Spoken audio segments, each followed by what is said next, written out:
मिलितं येन तस्मै श्रीगुरुवे नमः। श्रीचैतन्यमनोभीष्टं स्थापितं येन भूतले स्वयं रूप कदा मह्यं ददाति स्वपदान्तिकं।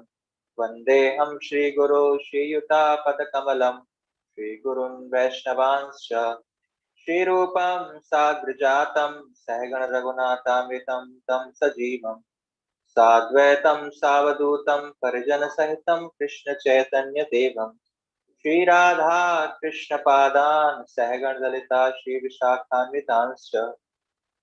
हे कृष्ण करुणा सिंधु दीनबंधु जगतपते गोपेश गोपिका कांत राधा कांत नमस्तुते।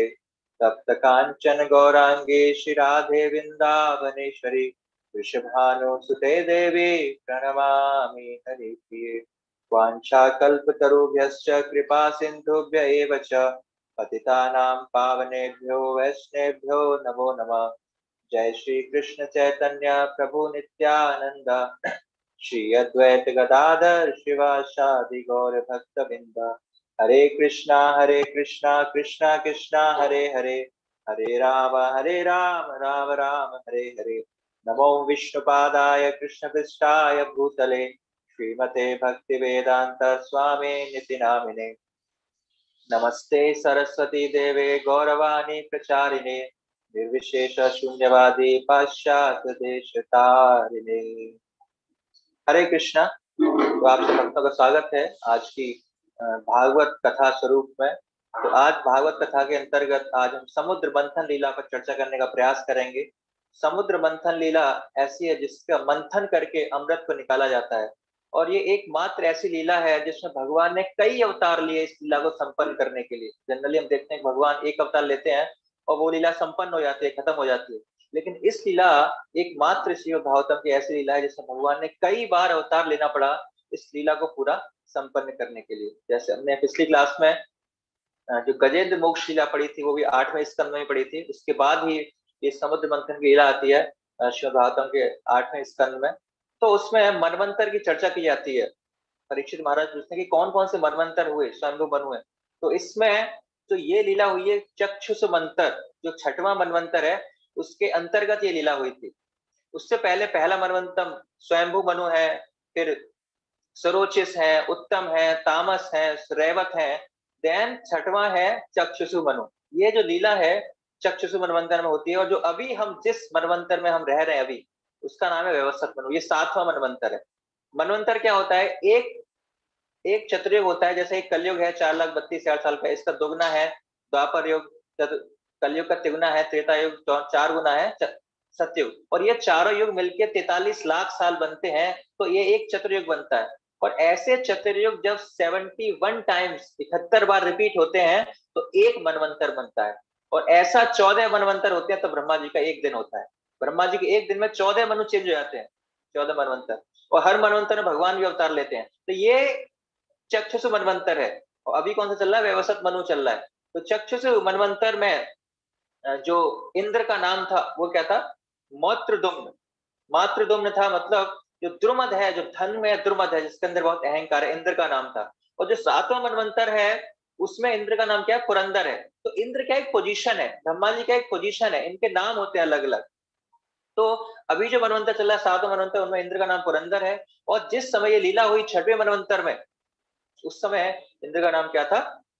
मंत्र दुम्न, जो दुम्न है। और इस मनवंतर में भगवान अजीत, अजीत मतलब जिसको जीता नहीं जा सकता, वो भगवान प्रकट होते हैं। जो उनके फादर वैराज और माता देव संभूति के गर्भ से वो प्रकट होते हैं। भगवान अजीत हर मनवंतर में भगवान अवतार लेते हैं। इस मनवंतर में भगवान ने अजीत का अवतार हुआ है। तो कैसे इस लीला की शुरुआत होती है?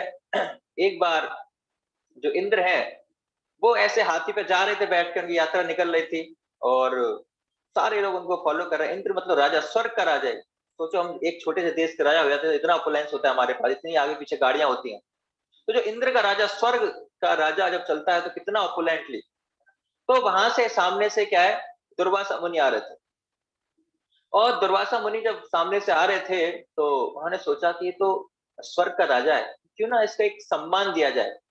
तो जो जाता है तो बड़े लोगों के सम्मान देते हैं। तो उन्होंने बोला कि वो सम्मान दिया जाए। तो उनके पास एक निर्माल है, भगवान की पुष्पमाला जो भगवान ने ग्रहण की थी, वो महाप्रसाद रूप में उनके पास थी, तो पहने हुई थी। तो उन्होंने क्या किया, वो एज अ रेस्पेक्ट इंद्र को पहना दी। तो अब बड़े आदमी इंद्र के पास बहुत सारी पहली माला आती, तो उन्होंने क्या किया, माला उतार के किसी और को दे देते हैं, है ना। तो इंद्र ने क्या किया, उस माला को उतार के हाथी की सूंड में डाल दिया, ऐरावत हाथी जो था। अब हाथी तो हाथी है, उसको क्या पता ये भगवान की माला है क्या है। उसने क्या किया, सूंड से उसको कुचल मचल के क्या पैर से फेंक दिया। और ये जो भगवान की माला थी, उनके सामने, दुर्वासा मुनि के सामने उनकी भगवान की माला की ये हालत, बेइज्जती। और दुर्वासा मुनि तुरंत क्रोधित हो गए और तुरंत उनको श्राप दे दिया कि तुम्हारा क्या है, श्रीहीन हो जाओगे, शक्तिहीन, तुम्हारे अंदर शक्ति ही नहीं रहेगी। उनको श्राप दे दिया, आज से तुम्हारी क्या है, अंत की शुरुआत हो गई, आज से तुम्हारे अंत के दिन गिनना शुरू कर दो, आज से आप। तो श्राप दे दिया, है ना। तो यहाँ से हमें शिक्षा मिलती है कि जो भगवान की तदीय वस्तु है, भगवान ने जो यूज की वस्तु है, निर्माल है, गार्लैंड है, कुछ भी चीज, तो हमारे लिए पूजनीय है वो। उनको हमें ऐसे फेंकना नहीं चाहिए, उनको बहुत ही संभाल के ध्यान रखना चाहिए, नहीं तो अपराध, इतना बड़ा अपराध, वो श्रीहीन हो गए, स्वर्ग का राजा श्रीहीन, बिल्कुल शक्तिहीन हो गया। और ये फायदा उठाकर जो बलि महाराज थे, बलि महाराज जो उस समय असुरों के राजा थे, उन्होंने क्या है, स्वर्ग पर आक्रमण कर दिया, क्योंकि उनको श्राप मिला है इंद्र को। अब उनके पास कोई शक्ति नहीं है, वो असुरों से हार गए और अपनी जान बचाने के लिए इधर उधर भागने लगे, छिपने लगे। कई महीनों तक वो छिपते रहे कि वो बलि महाराज ने आके स्वर्ग पर कब्जा कर लिया। इंद्र के सिंहासन पर बलि महाराज आ गए, कब्जा कर लिया इंद्र पर। इतनी शक्ति थी असुरों के अंदर कि उन्होंने स्वर्ग के ऊपर कब्जा कर लिया। और इंद्र क्या है, इधर उधर घूम रहे हैं, उनके पास क्या है, शक्ति ही नहीं है। तो ऐसी हालत देख के उनको लगा कि अब थोड़ा सा जो हमारे अथॉरिटी है उनको अप्रोच किया जाए। उनकी अथॉरिटी कौन है, ब्रह्मा जी। तो ब्रह्मा जी क्या है, इस संसार के पहले जीव हैं। तो इंद्र ने उनको अप्रोच किया कि ऐसे ऐसे हो गया है। तो ब्रह्मा जी ने बोला, भाई गलती तो तुम्हारी है, तुमने ऐसा गलती अपराध क्यों किया, दुर्वासा मुनि के विरुद्ध आपने अपराध क्यों किया, इसकी सजा तो आपको मिली है। तो गलती आपकी है, दुर्वासा मुनि की इसमें कोई गलती नहीं है। लेकिन फिर भी इंद्र तो इंद्र है, एक जिम्मेदारी वाला एक पद है, और अगर इंद्र उस पोजीशन पर नहीं होंगे तो कौन संभालेगा इतना राज्य कार्य, कौन करेगा। तो इसीलिए ब्रह्मा जी ने पूछा, चलो ठीक है, गलती हो गई, सबसे गलती होती है, ये तो मनुष्य का स्वभाव है गलती करना। तो सबसे गलतियां होती हैं, तो आपसे भी गलती हो गई, चलो उसका निवारण देखते हैं। तो मैं तो इसका निवारण नहीं कर सकता, हम क्या करते हैं, हम भगवान के पास चलते हैं। तो जो भगवान के भक्त हैं या जो देवीय प्रकृति के लोग हैं, वो क्या है, अपनी समस्याओं का समाधान भगवान में ढूंढते हैं कि भगवान हमारी रक्षा करेंगे। लेकिन जो आसुरिक मानसिकता के लोग हैं, जिनकी मानसिकता क्या है, आसुरिक है, असुर लोग हैं, वो क्या करते हैं, वो अपने बाजुओं पर विश्वास होता है, नहीं मैं ये कर सकता हूं, नहीं मैं अपना प्रयास करूंगा, मैं इस चीज को करके दिखाऊंगा। तो यही असुर और देव में अंतर है ना। जो असुर हैं वो क्या है, अपने दम पर कुछ करना चाहते हैं, और जो सुर है, मिले सुर मेरा तुम्हारा तो सुर बने हमारा। सुर मतलब जो, असुर मतलब जो आश्रय प्रकृति जो दानव है, और सुर मतलब जो देवी देव देवता है। तो सुर मतलब मिले सुर मेरा तुम्हारा, तो वो सुर मिलाते हैं भगवान से अपना, और इसीलिए वो भगवान के भक्त हैं। तो ब्रह्मा जी को लेके सारे देवी देवता जो है क्षीर सागर में, जहां पर क्षीरोदक्षाय विष्णु योग निद्रा में विश्राम करते हैं। क्षीर सागर का एक द्वीप है जिसका नाम है श्वेत द्वीप, एक जमीन है। तो वहां पर जाके सब लोग इकट्ठा हो गए और वहां पर भगवान से प्रार्थना अर्पित करने लगे। बहुत देर तक प्रार्थनाएं की उन्होंने, सभी ने, और तब उधर से भगवान प्रकट हुए। भगवान प्रकट हुए और भगवान ने बोला क्या समस्या है। तो पूरा जो हाल था उन्होंने पूरा कह सुनाया कि ऐसे ऐसे ये हाल है। तो भगवान ने कहा ठीक है, गलती आपकी है, आप हमेशा गलती करते हो, लेकिन ठीक है, आपकी जिम्मेदारी वाली पोस्ट है तो कुछ करना चाहिए। तो आप ऐसा करो कि क्योंकि आप शक्तिहीन हो, आप कुछ नहीं कर सकते इस समय, जो बलि महाराज के पास अत्यंत बल है, उन्होंने साधुओं की सेवा, अपने गुरु की सेवा करके बहुत बल कमा लिया है। उनको हराना इस समय क्या है, बहुत मुश्किल है। तो इसीलिए अभी कोई ऑप्शन नहीं, उनसे युद्ध का तो कोई ऑप्शन है ही नहीं। एक ही ऑप्शन है, क्या, उनसे संधि करनी चाहिए। उनसे क्या है, हमें उनसे संधि करनी चाहिए, तभी यही ऑप्शन है, बाकी हम उनको अब नहीं हरा सकते। तो आप जाओ उनसे संधि करो। तो हाँ,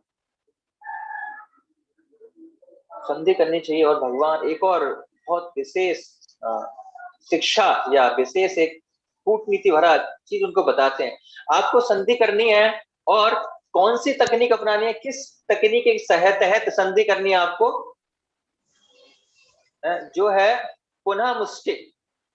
तो ये आपको ऐसे संधि करनी है। एक बार है ना, एक बार क्या था, एक चूहा था, पुनः मुष्टिक भवा। एक बार एक चूहा था और एक सांप था, दोनों एक साथ जाल में फंस गए, है ना। और दोनों जाल में फंस गए। तो सांप सोच रहा है कि मुझे तो बहुत आनंद आ रहा है, चूहा खाने को मिलेगा, गरम गरम भोजन मुझे क्या है, खाने को मिलेगा, तो बहुत अच्छा है मेरे लिए। तो उसने सोचा कि मुझे क्या है, अब मैं अगर चूहा खा लूंगा तो मैं इस जाल से कैसे बाहर निकलूंगा, मैं जाल से जिसने फंसा है वो मुझे खा लेगा, मार देगा, तो कोई फायदा नहीं है। तो मैं क्या करता हूँ, इस चूहे से संधि कर लेता हूँ, क्योंकि चूहा क्या है, जाल को काट सकता है। चूहा क्या है, जाल को काट सकता है। तो इसीलिए उन्होंने क्या है, ये संधि कर लिया आपस में कि मैं खाना चाहूं तो खा सकता हूँ चूहे को। सांप ने चूहे को बोला, लेकिन मैं तुम्हें नहीं खा रहा, तुम क्या करो, इस चूहे में जाल में छेद करो, और हम दोनों आपस में निकल जाएंगे फिर वापस आराम से। लेकिन अ, फिर क्या हुआ, सांप ने उसको बोला छेद करने के लिए, चूहे ने छेद भी कर दिया। लेकिन क्या किया, जैसे उसने छेद किया, सांप ने चूहे को भी खा लिया और वहां से निकल भी गया। तो भगवान उनको बताते हैं कि आपको क्या है, मूसिक न्याय करना होगा, है ना। तो ये सिद्धांत, ये न्याय करने के लिए कहते हैं। ये न्याय क्या है, जैसे हम तीन तरह के न्याय होते हैं। एक होता है बृहस्पति नीति या बृहस्पति न्याय, जिसमें क्या होता है कि हमारा लक्ष्य भी अच्छा है, और जो माध्यम है, जो कार्य कर रहे हैं वो भी अच्छा कर रहे हैं, किसी का बुरा नहीं कर रहे। लाइक युधिष्ठिर महाराज हमेशा धर्म का पालन करते थे, और लक्ष्य भी उनका अच्छा होता था, बृहस्पति न्याय। और कनिक न्याय, जो कनिक न्याय जो दुर्योधन ने किया, सॉरी, दूसरा है कनिक कनिक न्याय। कनिक न्याय में क्या है कि कोई भी साधन अपनाओ, खूब कमाओ, खूब ऐश करो, खूब कमाओ और खूब ऐश करो, तो साधन भी खराब है और लक्ष्य भी खराब है, दोनों चीज खराब है। जैसे दुर्योधन का लक्ष्य भी खराब था, पांडवों को बरवाना, और साधन भी क्या है, ऐसा लाक्षागृह बनवाया उनको मारने के लिए। तो ये कनिक न्याय है, दोनों ही खराब है। और बीच का है शुक्र नीति, ये शुक्र न्याय, जो मूसक नीति है, जो भगवान यहाँ बता रहे हैं कि साध्य हमारा अच्छा है, लक्ष्य हमारा अच्छा है, लेकिन जो तरीका है उसको करने का वो ठीक नहीं है ना। सो कृष्ण यहाँ पर यही करने को कह रहे हैं। जैसे कि कृष्ण ने कर्ण को दुर्योधन के लिए किया था, ये अपने अपना, क्योंकि लक्ष्य अच्छा था, पांडवों की विजय दिलाना, लेकिन कूटनीति अपनाई, तो इसको बोलते हैं सुख नीति। सो ये न्याय अपनाने का, कि आप इस न्याय के तहत उनसे संधि करो। और फिर सोचते हैं कि भाई अब संधि तो दो समान लोगों के बीच हो सकती है।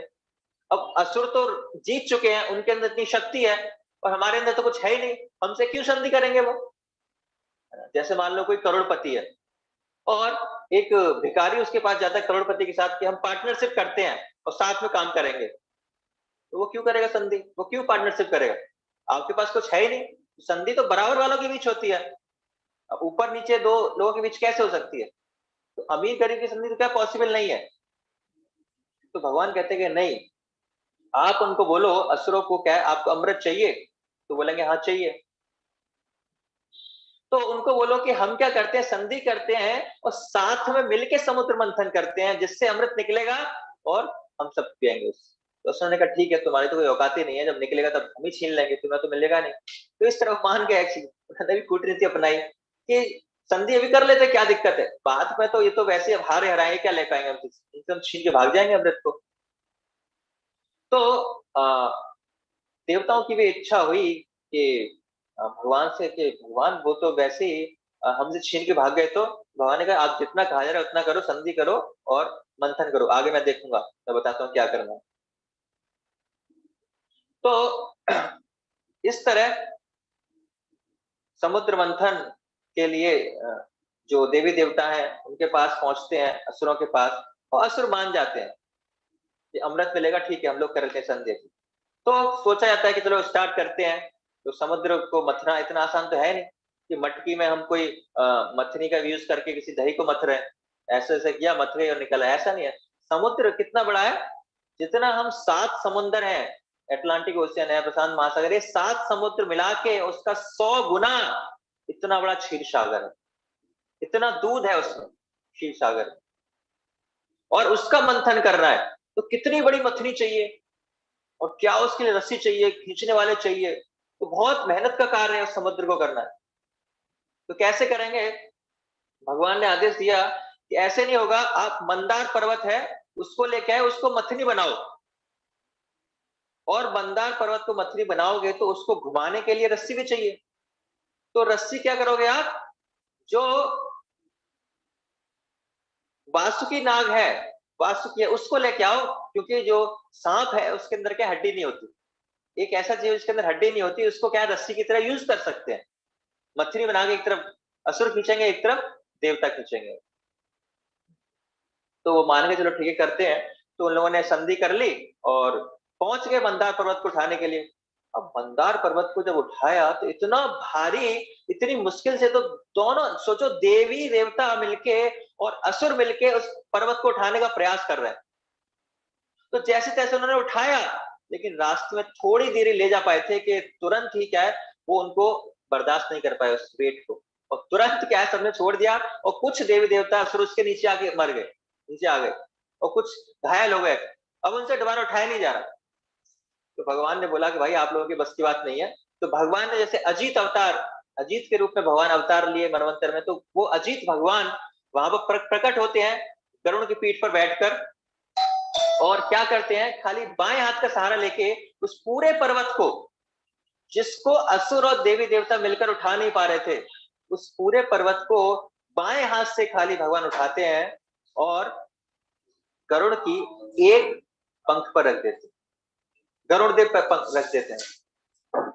और बाकी जो बचे कुचे जो घायल हो गए थे देवी देवता असुर वगैरह जो उसके नीचे आ गए थे, उनको भी उठाया भगवान ने, पानी छिड़का, सबको बिठा लिया गरुड़ के ऊपर, जितने भी देवी गॉड्स थे, असुर थे, सब क्या आ गए, गरुड़ के ऊपर। मंदार पर्वत भी क्या है, गरुड़ के ऊपर, भगवान भी क्या है, गरुड़ के ऊपर है। तो गरुड़ के अंदर इतनी शक्ति, सोचो, जिसको देवी देवता असुर दोनों मिलके उस पर्वत को नहीं उठा पा रहे थे, उसको गरुड़ पर्वत के ऊपर आराम से गरुड़ उसको लेके जा रहे हैं, और सारे लोगों को भी उठा लिया जितने भी असुर देवी देवता हैं। तो कैसे आई, कृष्ण की कृपा से हो सकती है, क्योंकि कृष्ण चाहे तो जीरो को भी हीरो बना सकते हैं, और हीरो को भी जीरो बना सकते हैं, कृष्ण की कृपा से। कृष्ण क्या है, एक है। अगर कितने भी सारे जीरो हैं उनके सामने एक लगाए तो सारे जीरो की वैल्यू है। अगर एक हटा दिया कृष्ण को हमने तो उन जीरो की कोई वैल्यू नहीं है। तो कृष्ण की कृपा से संभव है, खाली अपनी सामर्थ्य से। तो गरुड़ के पास क्या है, कृष्ण की कृपा है, इसीलिए वो इतने बड़े पर्वत को, विशाल के पर्वत को उठा पाए। तो जो गरुड़ देव है, उन्होंने सभी देवी देवता असुरों को लाए, पर्वत को लाए, उनको ड्रॉप कर दिया, कहां पर, क्षीर सागर में, कि भाई मेरा काम हो गया, अब आप जानो है। तो वहां पर भगवान भी थे और गरुड़ देव जी थे। भगवान ने बोला, गरुड़ देव को आज्ञा थी कि अब आप जाओ, भोजन क्या है, सांप है, तो जब तक आप रहोगे तब तक वो वासुकी यहाँ पर नहीं आ सकते, तो आप जाओ। तो उनको भेज दिया, और वासुकी को बुलाया गया, वहां पर वासुकी आए और वो हो गया। तो भगवान ने पहले ही देवताओं को बता दिया था कि आप क्या करोगे, जो असुरिक नेचर है, जो आसुरिक प्रवृत्ति है, वो क्या है, वो हमेशा विपरीत सोचती है। आप जैसा करोगे वो उल्टा ही करेंगे उससे। तो आप क्या करना, आप पहले उसके मुख को पकड़ना। जो वासुकी के मुख की तरफ आप लोग रहना और पूंछ की साइड उनको रखना है। तो क्योंकि उनकी विपरीत मानसिकता है, वो अपोजिट ही करेंगे, वो बाद में फिर चेंज इसको करना चाहेंगे, क्योंकि असुरों के अंदर क्या है, कम बुद्धि होती है ना? और भगवान ने उनको ये भी बताया कि बहुत सारी चीजें उससे मंथन से निकलेंगी, किसी से आकर्षित नहीं होना है ना, क्योंकि हमें क्या है, अमृत लेना है, हमें बाद तक तपस्या करनी है, अमृत तक लेना है। ऐसा नहीं है ये चीज मिल गई बस मेरा काम खत्म हो गया, मुझे क्या है, अमृत तक पहुंचना है। तो उन लोगों ने मिलके स्टार्ट किया। मुख की तरफ कौन है, देवी देवता है, पूंछ की तरफ क्या है, जो पूंछ की तरफ जो असुर है वो है। तो असुरों ने सोचा कि ये क्या, ये तो हमें डेमिगॉड्स बेवकूफ बना रहे हैं, क्या हम इतने पिछड़ी जाति के हैं, हम लोअर हैं कि हमको पूंछ पकड़ा दी, और खुद जो अच्छा हिस्सा है मुंह वाला उसको पकड़े हुए हैं। तो हम बेवकूफ थोड़ी है, नहीं नहीं, हमें वो हिस्सा चाहिए, हम मुंह पकड़ेंगे, हम उच्च हैं आपसे, हमसे आप क्या, आप पूंछ पकड़ो। तो डेमिगॉड्स मान गए, भगवान ने कहा था जैसा बोले वैसा मान जाना। तो पूंछ की तरफ आ गए देवी देवता, और जो मुख की तरफ आ गए असुर। अब धीरे धीरे उन्होंने क्या, मंथन स्टार्ट किया, और जैसे ही थोड़ा बहुत मंथन स्टार्ट किया था, तो जो पर्वत है, मंदराचल पर्वत कहाँ पहुंच गया, नीचे पानी के अंदर चला गया। तो नीचे कुछ है नहीं सपोर्ट के लिए, तो जैसे जैसे उसको घुमाया जा रहा है तो वो नीचे जा रहा है। जैसे हम देखते हैं कोई भी चीज पानी जाएगी नीचे, क्या है, जैसे जैसे हम घुमाएंगे उसको तो नीचे धसती चली जाएगी वो। तो ऐसे ही जैसे उन्होंने मंथन स्टार्ट किया तो वो नीचे धसने चला गया। अब भगवान कह रहे भाई आपके बस की बात नहीं। तो भगवान ने फिर कुर्म अवतार लिया।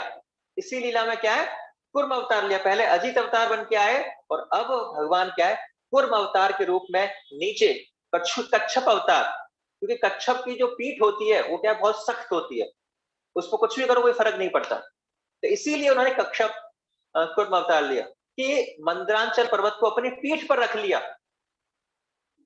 लक्ष्मी ने पूछा कि हे भगवान आपने कुर्म का अवतार क्यों लिया, आप टेंशन क्यों लेते हो? कि नहीं, थोड़ा पीठ में खुजली हो रही थी मेरे, इसी वजह से मैंने थोड़ा खुजली पूरी करने के लिए। अब भगवान की भी खुजली हो रही है तो उसके लिए उनको इतना लीला का आयोजन करना पड़ रहा है ना। क्योंकि जो पीठ थी भगवान की, विदा 8 लाख मील तक फैला हुई थी, उस पे मंदार पर्वत टिका हुआ था। तो भगवान ने इस तरह पीठ भी खुजवा ली अपनी, इस तरह खुजली मिट गई और लीला भी संपन्न हो गई। तो जैसे जैसे उसका मंथन कर रहे हैं, तो पहले क्या थे कि असुर भी गोरे होते थे और देवी देवता भी गोरे होते थे। लेकिन जब वासुकी नाग का क्या है, जब मंथन किया तो जो पेट है वो दब रहा है बार बार, क्योंकि खींच रहे हैं, एक तरफ असुर खींच रहे हैं, एक तरफ देवी देवता खींच रहे हैं, तो जो पेट है वो दब रहा है। और जब पेट दब रहा है उसका, तो जो मुंह से उसके क्या है, जहर निकल रहा है, बहुत अग्नि टाइप में, बहुत ताप निकल रहा है उसके मुंह से जहर के रूप में। और जब ताप निकल रहा है, तो जो असुर थे उनको, देवी देवताओं को तो भगवान को पहले ही पता था कि भाई जब ऐसा हुआ तो जहर निकलेगा, तो उनको रहने दो उसके मुख की तरफ। तो उस जहर से सारे जो असुर थे वो क्या है, काले पड़ गए।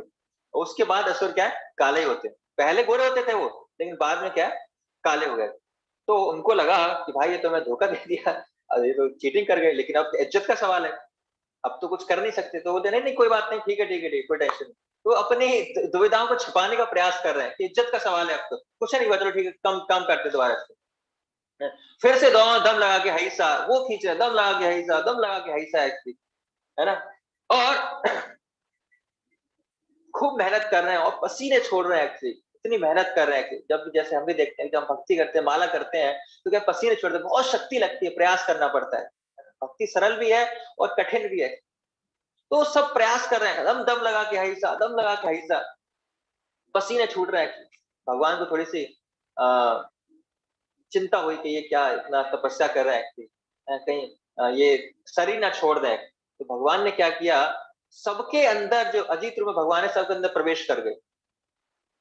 असुरों के अंदर प्रवेश कर गए, देवी देवताओं के अंदर प्रवेश कर गए, वासुकी के अंदर प्रवेश कर गए। तीनों मरणासन अवस्था में हो गए थे। इतनी मेहनत करने के बाद भी कुछ हाथ नहीं आ रहा, कुछ नहीं निकला। तो प्रश्न आ सकता है यहाँ पर कि भगवान सबके अंदर प्रवेश कर गए, तो सब भक्त क्यों नहीं बने? क्यों नहीं बने? क्योंकि भगवान होता कहते हैं, ये यथा माम प्रपद्यन्ते तान् सदैव भजाम्यहम्। कि जो जिस भाव से मेरी शरण में आता है मैं उसी भाव में उसे रेसिप्रोकेट करता हूं। सो देवताओं का क्या सतोगुण में रहते हैं, तो भगवान देवताओं के अंदर प्रवेश किए सतोगुण के रूप में, और असुरों के अंदर प्रवेश किए रजोगुण के रूप में, और वासुकी के अंदर प्रवेश किए तमोगुण के रूप में। कोई उनका नेचर है। तो फिर प्रवेश कर गए और फिर देखते हैं सब दम लगा के हई साहब फिर कर रहे हैं एक्चुअली। फिर भगवान फिर से देखते हैं कि ये तो बहुत कम स्पीड है, ये क्या है, ये तो स्पीड बहुत कम है, इससे तो कुछ नहीं हो पाएगा। इतनी स्पीड से अगर हम करेंगे तो अगले मनवंतर में जाके अमृत निकल पाएगा, इतनी साल बीत जाएंगे, मैं स्पीड बढ़ानी है। सो फिर भगवान एक और अवतार लेते हैं और ऊपर मंदरांचल पर्वत के ऊपर हाथ लगा के उसको घुमाते हैं। सो अभी क्या कर रहे हैं, घुमाने लगे हाथ से, है ना, और भगवान ऊपर हाथ से घुमा रहे हैं, और देवी देवताओं के अंदर भगवान प्रवेश कर गए, वासुकी के अंदर प्रवेश कर गए, असुरों के अंदर प्रवेश कर गए। तो इतना शक्ति के बावजूद भी, इतना परिश्रम करने के बाद भी, परिश्रम दृष्टेर कृष्णम, कि भगवान क्या है, परिश्रम देखते हैं, परिश्रम देखे बिना किसी को फल नहीं देते भगवान। जब यशोदा माता भी उनको बांधने का प्रयास कर रही थी तो 2 अंगुल हमेशा छोटी रह थी। 2 अंगुल मतलब भगवान की कृपा और प्रयास। तो भगवान क्या प्रयास देख रहे हैं, और ये देवी देवता और असुर मिलकर खूब सारा प्रयास कर रहे हैं, लेकिन फिर भी क्या हो रहा है, कोई फर्क नहीं पड़ रहा है। तो भगवान ने क्या किया, भगवान ने क्या किया कि मथनी के अंदर भी प्रवेश कर गए, मंदरांचल पर्वत के अंदर भी प्रवेश कर गए भगवान। तो अब भगवान ऊपर से घुमा भी रहे हैं, मंदरांचल पर्वत भी अपने आप घूम रहा है, असुरों के अंदर भी भगवान है, देवताओं के अंदर भी भगवान है। सारा एक तरह से देखा जाए तो सारा कार्य क्या है, भगवान ही कर, हर जगह भगवान है।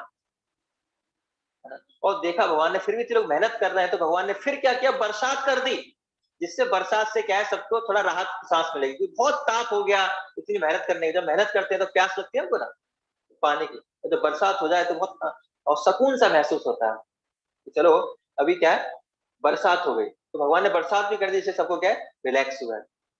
और भगवान हर जगह प्रवेश करके फिर धीरे धीरे क्या है, पहली चीज वहां से निकली, क्या निकली, विश। बोलते हैं ना, wish you very very happy new year, wish you very happy Diwali. तो विश निकला पहले, है ना, विश यू हैप्पी दिवाली मतलब wish. Wish you happy Diwali करने से कुछ नहीं होगा, wish you happy new year करने से कुछ नहीं होगा, कुछ करना पड़ेगा। तो विश, वो वाला विश निकला वहां से। तो यहाँ पर एक प्रश्न आता है कि भगवान हर इंसान में प्रवेश कर रहे हैं, तो भगवान खुद भी तो कर सकते थे, क्या जरूरत थी, भगवान की तो इच्छा मात्र से समुद्र मंथन हो जाता। लेकिन भगवान चाहते हैं कि उनके भक्त भगवान की सेवा में लगे, भक्त प्रयास करें। महाभारत के युद्ध में भी अगर भगवान चाहते तो युद्ध वैसे जीत जाते, सभी को मार देते, लेकिन नहीं, भगवान ने अर्जुन बोला कि नहीं, युद्ध करो, है ना, युद्ध करो। तो यहाँ पर भी क्या है, भगवान प्रयास देखते हैं भक्तों, और प्रयास देखते हैं तब भगवान कृपा करते हैं, बिना प्रयास के कृपा नहीं मिलती। तो हलाहल विष सबसे पहले निकला। हलाहल मतलब इतना तीव्र विष कि पूरे संसार में उसकी जो स्मेल है वो फैल गई थी, और जीव वैसे उसकी सुगंध से मरने लगे।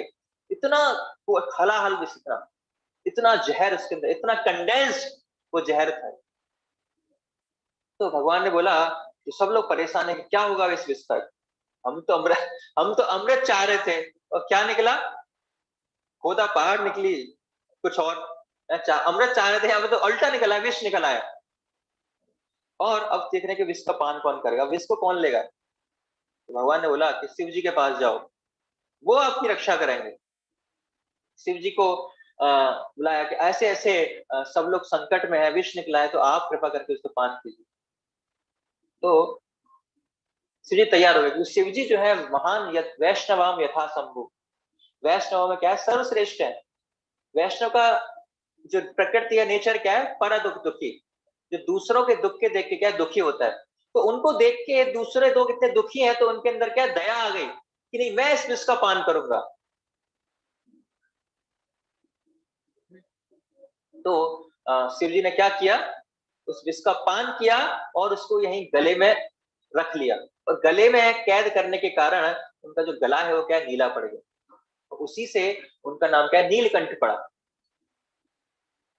नीलकंठ महादेव उनका नाम पड़ गया, और आज भी हम उनको नीलकंठ के हिसाब से जानते हैं। यहाँ पर भी हम देख सकते हैं कि कुछ लोग कहते हैं कि नहीं, क्योंकि शिव जी बड़े हैं। क्यों बड़े हैं? क्योंकि भगवान विष्णु वहां पर थे, उन्होंने वो भी तो जहर को पी सकते थे, लेकिन उन्होंने नहीं पिया, उन्होंने शिव जी को बोला। क्यों बोला? क्योंकि भगवान अपने भक्तों का गुणगान चाहते हैं। तो इस लीला से उन्होंने शिव जी को क्या है, गुणगान किया, शिव जी को महान दिखाया। शिव जी कितने महान है। भगवान तो हर काम कर सकते हैं, लेकिन भगवान भक्तों से कराना चाहते हैं, भक्तों का गुणगान करना चाहते हैं।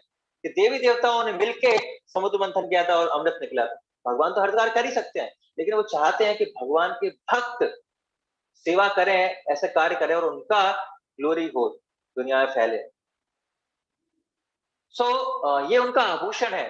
शिव जी का यहाँ पर नील पड़ना, ये उनका क्या है, ये आभूषण है।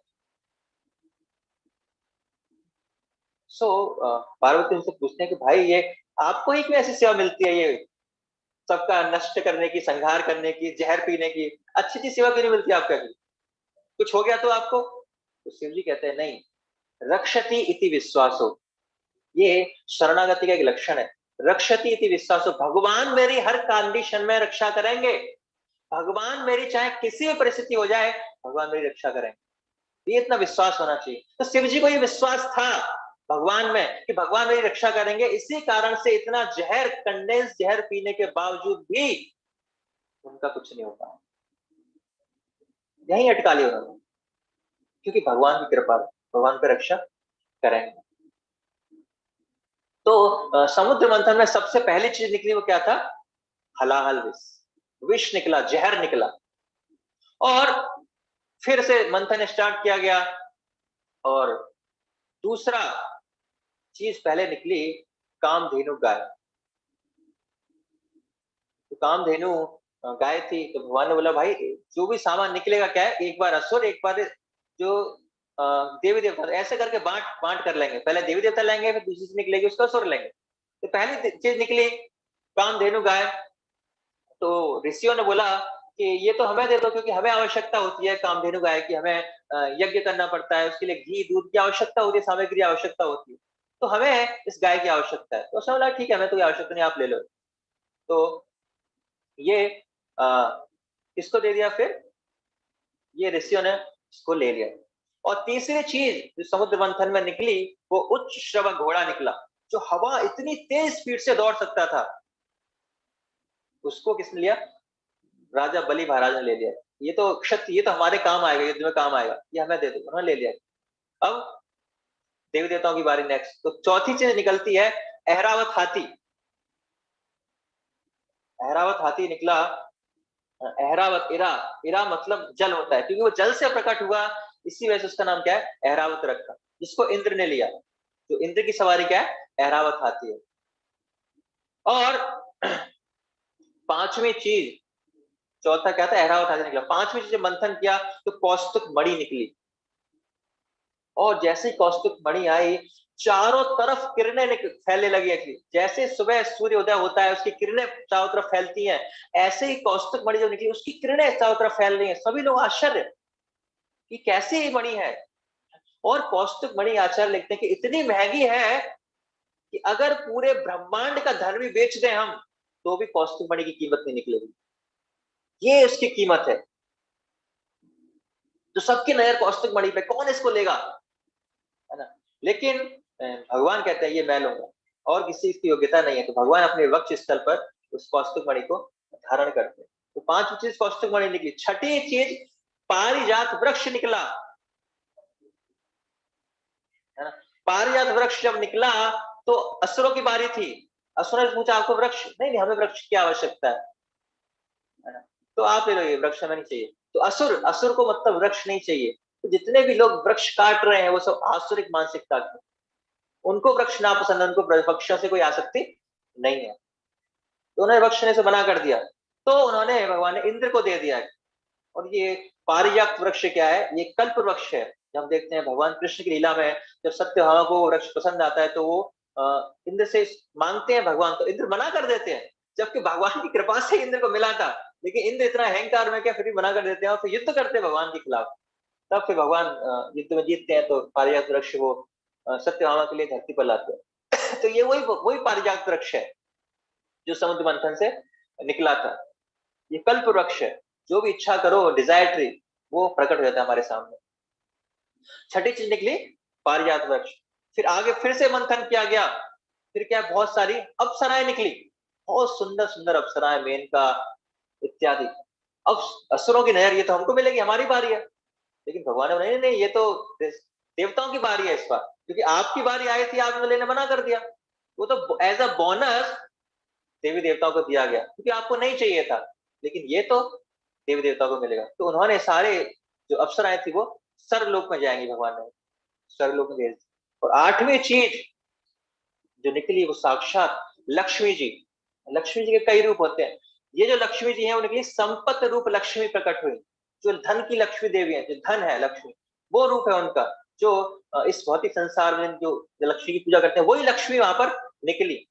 और जैसे वो निकली, इतना सुंदर रूप, सभी लोग उनको देख के क्या है, मोहित हो रहे, इतना सुंदर रूप, इतना आकर्षक लग रहा था। और जैसे वो आई, सब लोग उनकी पूजा अर्चना करने लगे, सभी लोगों ने पूजा की। समुद्र से निकली थी, समुद्र ने उनको पुत्री रूप में स्वीकार किया, उनका नाम रमा रखा गया, रमा निकली, रमा। और रमा का मतलब होता है जो नारायण के चरणों में रमन करती हैं, इसी वजह से उनका नाम क्या है, रमा है।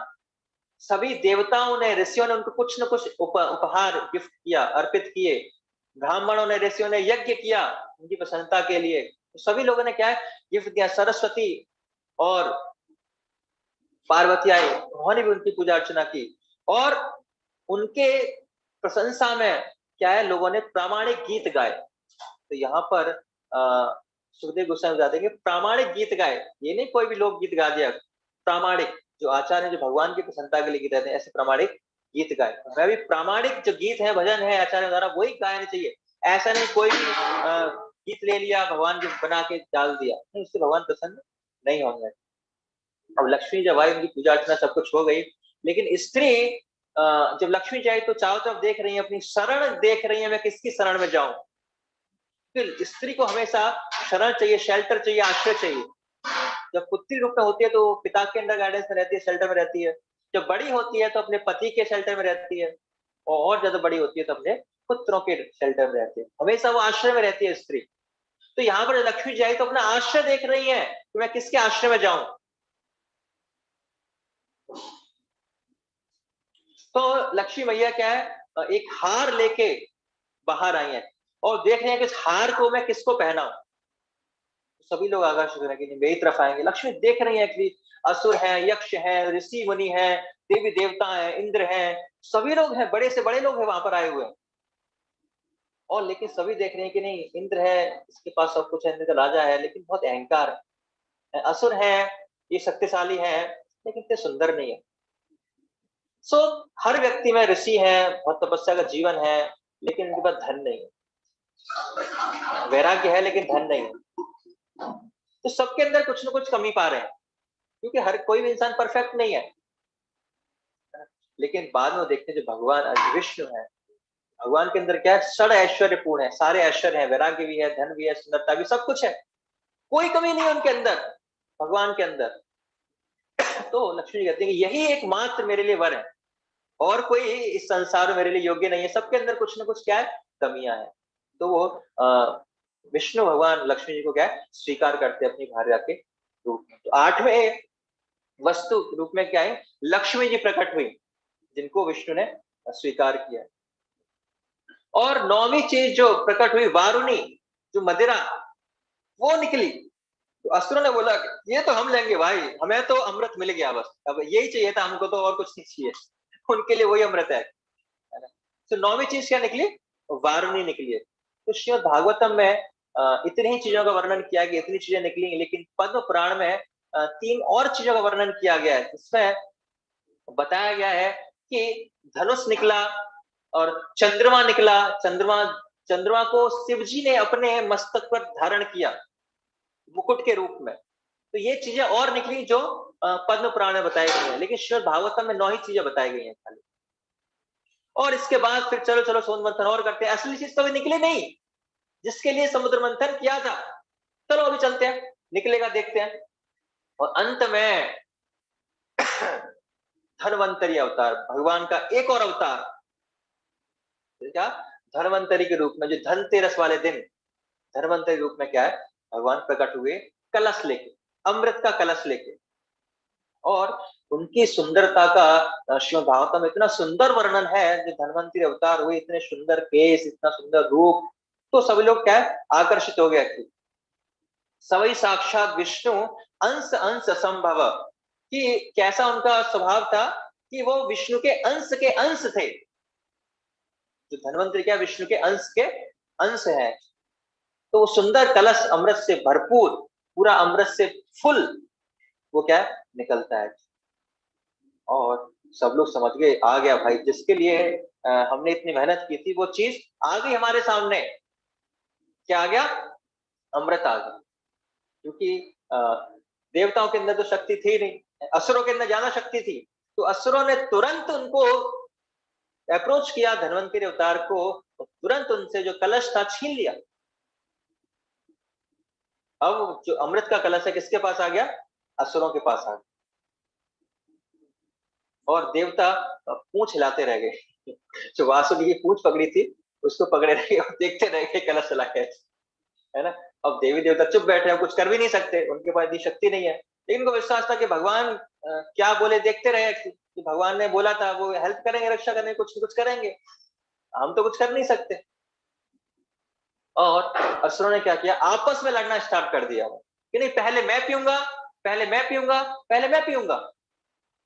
जैसे हम देखते हैं कोई पॉलिटिकल पार्टी जीत जाती है, इलेक्शन में जीत गई, इसको आपस में लड़ाई हो रही है कि नहीं, मैं प्रेसिडेंट बनूंगा, मैं मंत्री बनूंगा, मुझे ये मंत्री पद चाहिए, मुझे ये मंत्री पद चाहिए।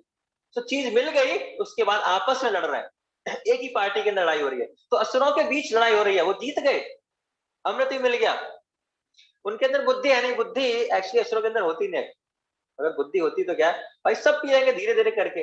अब इतना इतना इतना उनमें पेशेंस, धैर्य है नहीं, है ना। कि उन्हें लगता है कि नहीं, मैं पहले पीऊंगा, मैं पहले पीऊंगा, तो सब आपस में क्या है, लड़ रहे हैं। और जब लड़ते समय जो अमृत है, वो नीचे पृथ्वी लोक पर 4 स्थानों पर गिरा, जहां पर आज कुंभ मेला मनाया जाता है। कुंभ मतलब घड़ा, जहां से उस कलश से क्या है, 4 जगह अमृत की बूंद निकली, हरिद्वार, प्रयाग, नासिक और उज्जैन, जहां पर हम कुंभ मेला, जो बहुत बड़ा मेला मनाते हैं।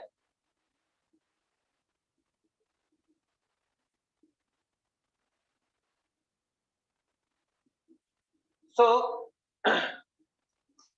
एक बार कैसे लड़ाइयां होती हैं संसार में, क्योंकि जब किसी को चीज प्राप्त होती है तो उसके ऊपर क्या है, लड़ाई होती है, वो समझता है कि ये मेरी चीज है। एक बार एक व्यक्ति ट्रेन में ट्रेवल कर रहा था, और सीट पे बैठा हुआ था, है ना। और सीट पे बैठा तो उसका ना पर्स नीचे गिर गया, और पर्स उठाने के लिए वो उठा, इतनी देर में दूसरा व्यक्ति नीचे उस पर बैठ गया। तो दूसरे व्यक्ति ने बोला कि नहीं, मैं अभी उतरने के लिए नहीं उठाऊं, अभी मेरा पर्स गिर गया था। वो करनी, मैं तो बैठ गया भाई। तो दोनों आपस में लड़ने लगे। और एक का स्टेशन आ गया, तो उसको उतरना था, तो उसने वो तो उतार गया, उसने दूसरे को भी कॉलर पकड़ के उतार लिया, और दोनों प्लेटफॉर्म पे लड़ रहे हैं। जिसके लिए लड़ रहे थे सीट वो चली गई, लेकिन फिर भी लड़ रहे हैं। तो ये स्वभाव है ना। चीज चली गई लेकिन फिर भी लड़ रहे हैं, ये आसुरिक मानसिकता है लाइक। तो असुर अब लड़ रहे हैं एक दूसरे के प्रति। तो भगवान यहाँ पर एक और वन मोर अवतार, इसका मोहिनी मूर्ति का अवतार लेते हैं भगवान। एक बहुत ही सुंदर स्त्री के रूप में भगवान क्या है, प्रकट होते हैं। अगर मैं उसका वर्णन करूंगा तो इतना सुंदर रूप है कि कोई विचलित हो सकता है। इतना सुंदर रूप से सुखदेव गोस्वामी क्या भागवतम के अंदर मोहिनी मूर्ति का वर्णन करते हैं। क्योंकि भगवान वैसे ही इतने सुंदर है। भगवान का क्या नाम है, सर्वाकर्षक है। वो हर व्यक्ति को आकर्षित करते हैं। हमारी जो सुंदरता है वो किसी मनुष्य को आकर्षित कर सकती है, लेकिन भगवान तो पशु पक्षियों, नदियों, पेड़ पौधों, जानवरों, सबको आकर्षित करते हैं। ऐसी उनकी सुंदरता है भगवान की। और अगर ऐसे भगवान जो सबको आकर्षित करते हैं, वो जब स्त्री के रूप में प्रकट होंगे, अवतार लेंगे, तो कितने सुंदर लगेंगे, है ना। तो जैसे ही वो इतना सुंदर रूप, मोहिनी रूप में भगवान सामने आए, तो सब लोग देखते ही देखते रह गए।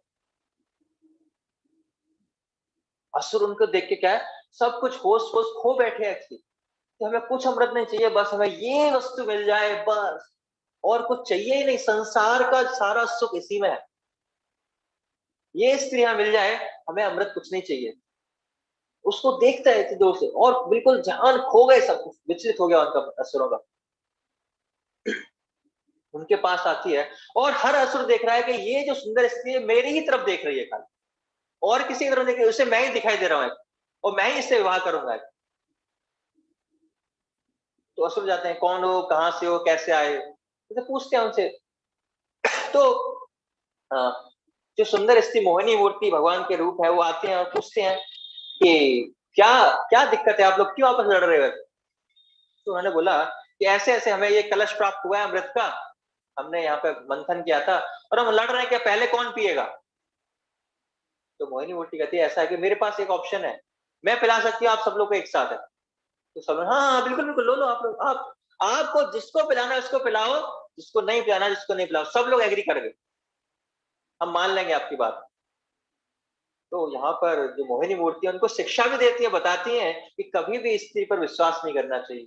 तो आप सोच लो, समझ लो, आपके साथ धोखा भी हो सकता है।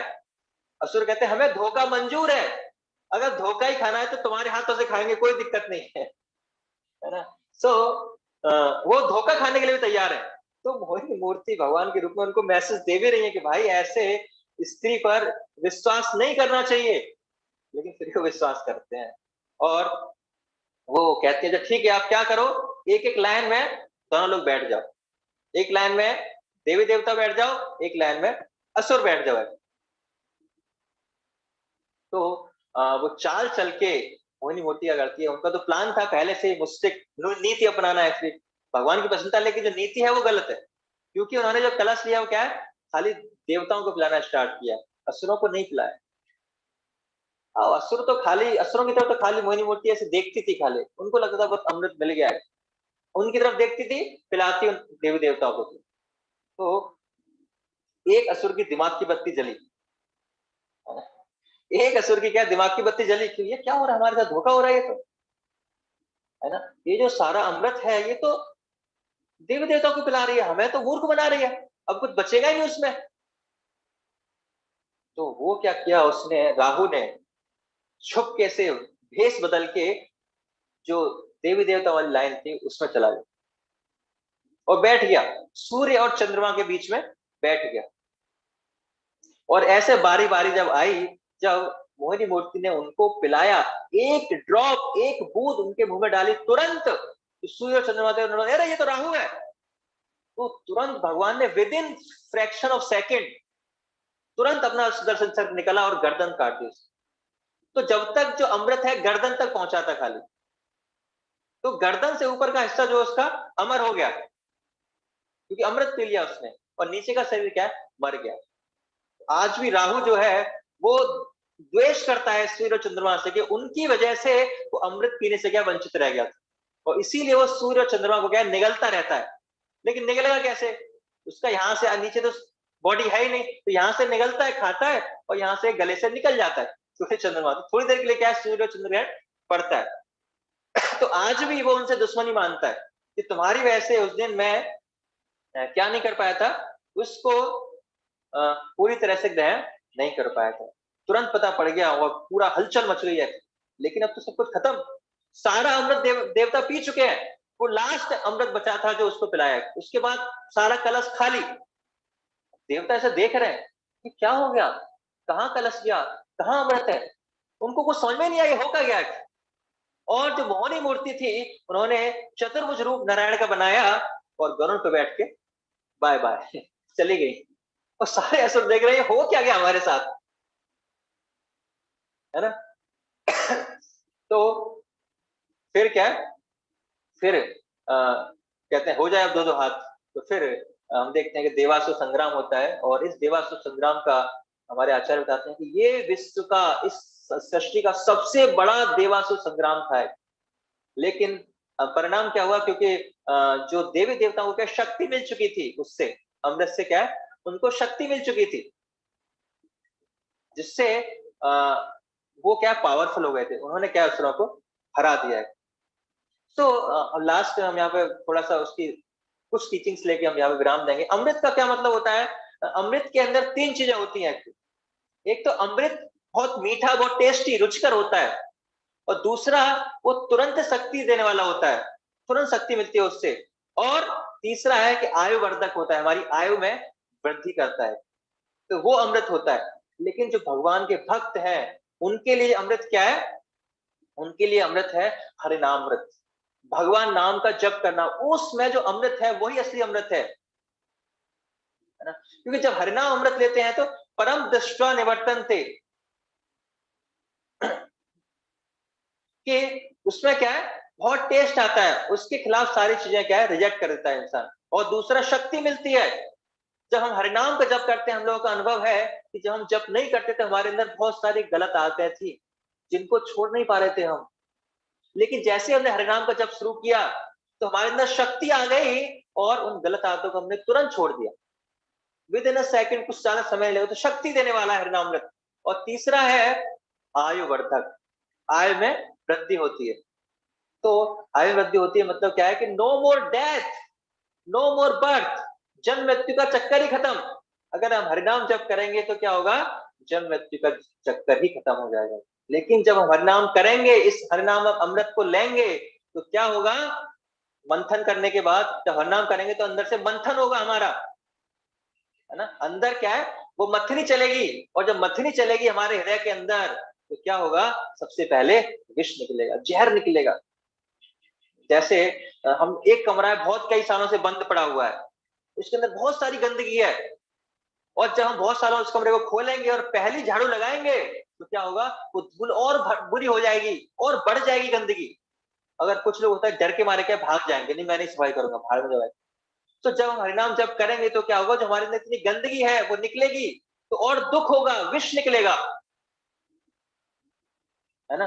तो जब हम जब करने बैठते हैं तो क्या है, गलत गलत विचार आते हैं। 20 साल पहले किसी व्यक्ति ने 20 रुपए मुझसे उधार लिए थे, वो याद आ रहे हैं मेरे को, तो उससे 20 रुपए लेने। तो सारे विचार उसी समय आते हैं। तो जहर पहले निकलता है, क्योंकि इतनी गंदगी हमारे अंदर पहले से ही भरी पड़ी है। लेकिन धीरे धीरे अगर उस मंथन को जारी रखेंगे, तो और भी बहुत सारी चीजें निकलेंगी, ऐश्वर्य निकलेगा। हमें उनसे भी आकर्षित नहीं होना है, क्योंकि हमें अमृत चाहिए, कृष्ण प्रेम चाहिए। भगवान ने देवी देवताओं को पहले ही बता दिया था कि भाई उससे बहुत सारी चीज निकलेंगी जो आकर्षित होंगी, जो आपको आकर्षित लगेंगी, तो उनसे अट्रैक्ट नहीं होना है। आपका लक्ष्य क्या है? अमृत पाना। तो जब हम जब करेंगे तो हो सकता है बहुत सारे पद, पोजीशन, बहुत सारे ऐश्वर्य मिले, पद मिले, लेकिन उनसे हमें आकर्षित नहीं होना। हमें तो असली अमृत चाहिए। वो क्या है? दैट इज कृष्ण प्रेम है। लेकिन उसके लिए हमें पहले क्या है, बहुत सारी इंस्टॉलमेंट कैसे बितानी पड़ेंगी हमें। जहर मिलेगा, बहुत सारे उपलैंस मिलेंगे, तो उनसे अट्रैक्ट नहीं होना है। और क्या करना है कि जब तक हमें अमृत नहीं मिलेगा, हमें चालू रखना है हरे कृष्ण कृष्ण कृष्ण हरे हरे, हरे राम राम राम हरे।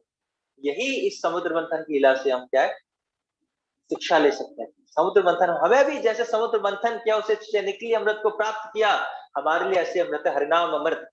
तो जब हरिनाम करेंगे तो क्या है, अंदर के जो मंथनी से मंथन होगा, तो गंदगी बाहर निकलेगी पहले, और फिर जो हमारा सुप्त अवस्था में प्रेम है भगवान के प्रति, वो जागृत हो जाएगा एक दिन, और हम भगवान की सेवा कर पाएंगे, भगवान को, कृष्ण प्रेम को प्राप्त कर पाएंगे।